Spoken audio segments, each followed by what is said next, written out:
All right, guys, let's get right into this. I can't believe I'm even saying it, but this is Bleach Episode 1 breakdown for the 1,000-year Blood War arc. The episode starts out with no opening song. I think they did that so they could give more time to flesh out the episode, but it does start out with Yuha Bach's hand, and he's quoting that old Quincy poem or song, the 900 years, the 90 years, the 9 years. Very ominous opening. We are then immediately thrown to the Soul Society, specifically the Research and Development Department, and they're noticing that hollows are disappearing at an alarming rate, and they have a pretty good idea of why.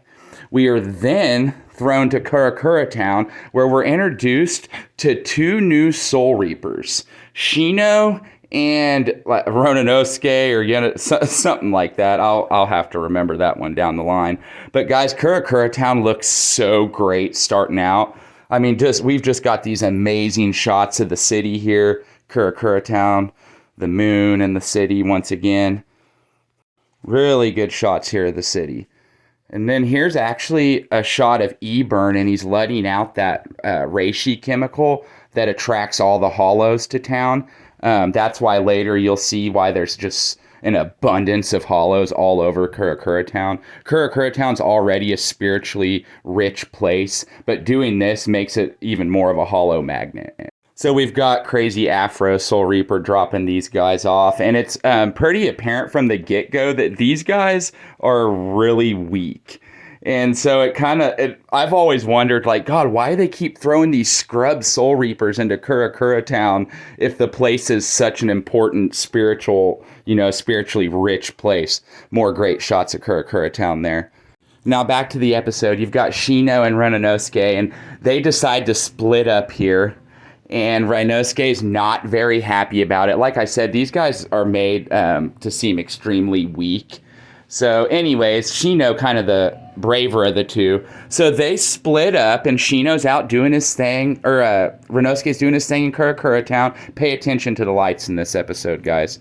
Anyway, so he's doing his thing. He's running along the bridge here. He finds himself a place to sit, and out of, he's thinking everything's quiet for the night, and he's thankful for it. And then all of a sudden he looks behind himself, and holy crap, there is a massive hollow standing there. And guys, let me tell you, these hollows look menacing. I mean, they're something out of a horror movie. They look extremely good. So Shino is petrified. And I said pay attention to the lights. Great animation here with the lights. It's just, this whole episode's a work of art.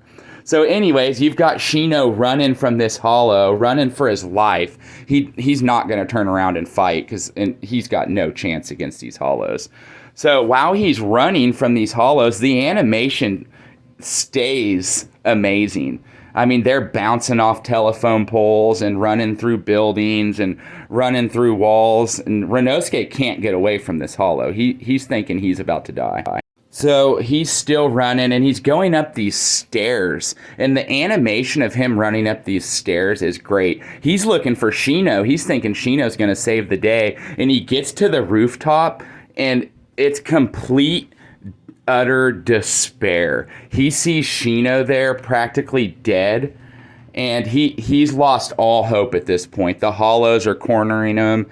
He's on the rooftop about to lose his life. I mean, the hollows are on the verge of devouring this man. And just when you think Ronanosuke and Shino are done for, boom, the Karakura gang arrive. So we're talking Orihime, we're talking Ashita, we're talking Chad, and we're talking Ichigo. So these guys show up to save these two rookie Soul Reapers, and this is all new scenes. That looks really good. Orihime's powers look so good in this. But anyways, this is all extended stuff that didn't happen in the manga. You didn't get to see all these powers showcased. So you've got the hollows here, and Orihime's just gave them first aid, so they're not going to die, but they're wondering, like, who are these guys?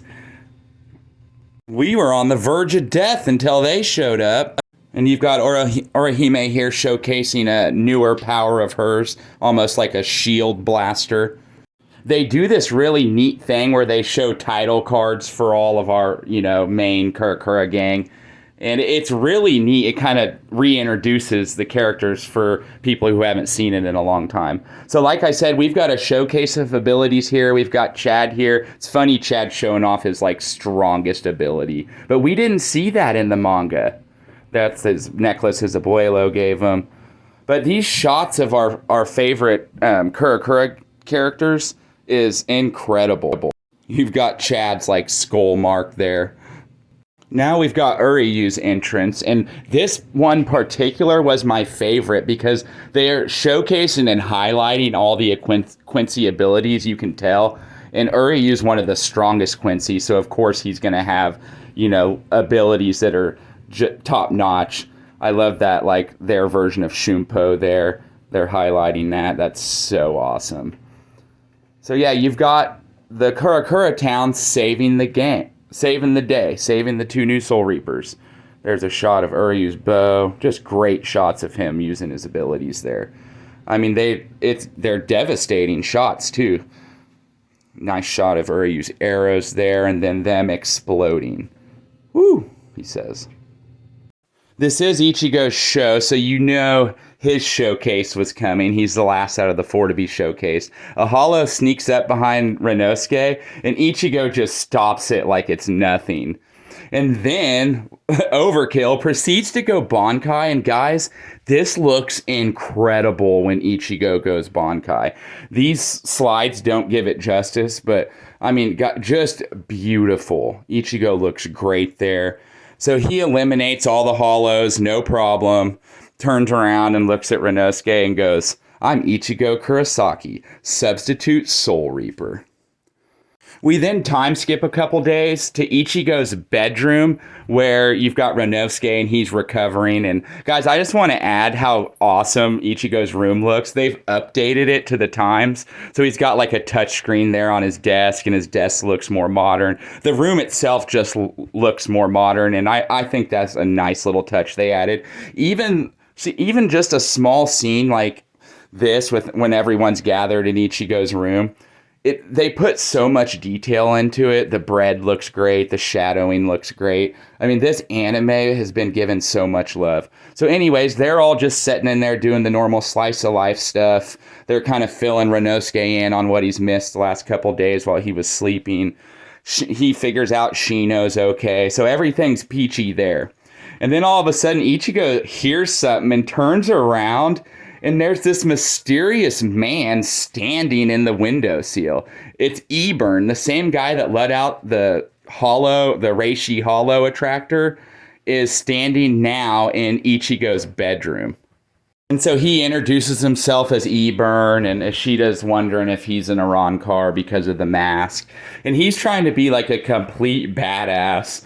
Meanwhile, you've got Ichigo, and he's like, "Dude, could you get off my bed with your nasty feet?"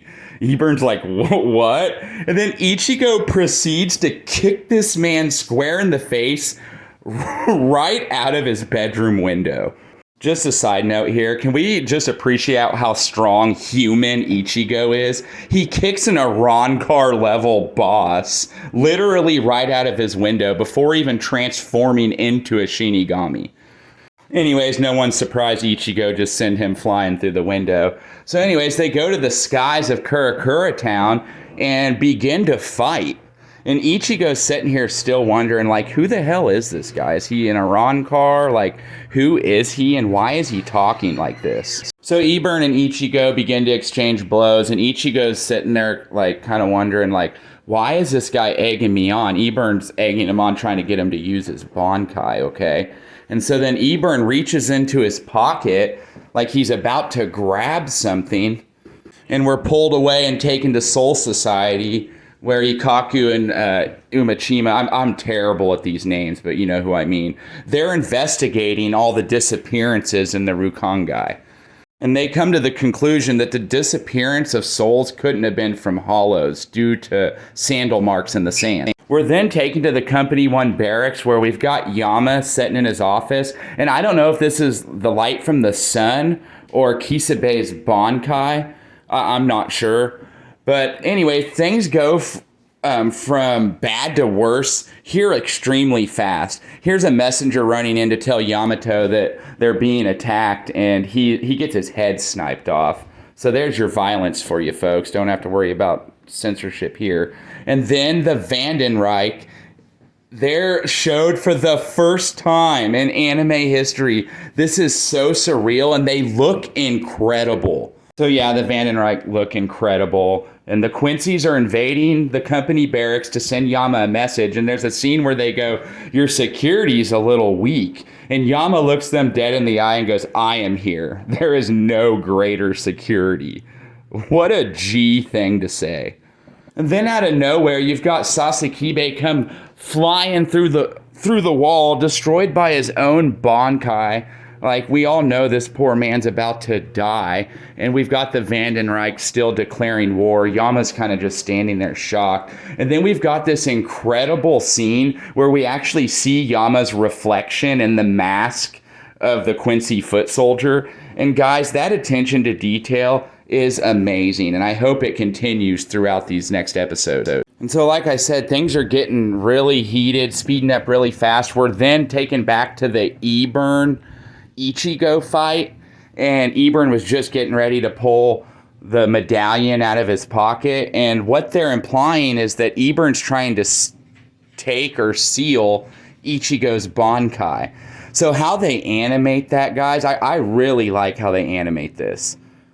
Looks amazing. So that's Eburn trying to seal or steal. We know it's going to be steal, but right now they think they're trying to seal. But guys, just look how incredible that looks. I mean, the animation in this fight is great. So there you see the Quincy medallion that's going to, like I said, steal or seal the Bankai. Don't want to spoil anyone, but at this point, if you've watched this video this long, you're not going to be spoiled. Anyways, in this shot, you can see Ichigo's Bankai kind of starting to disappear.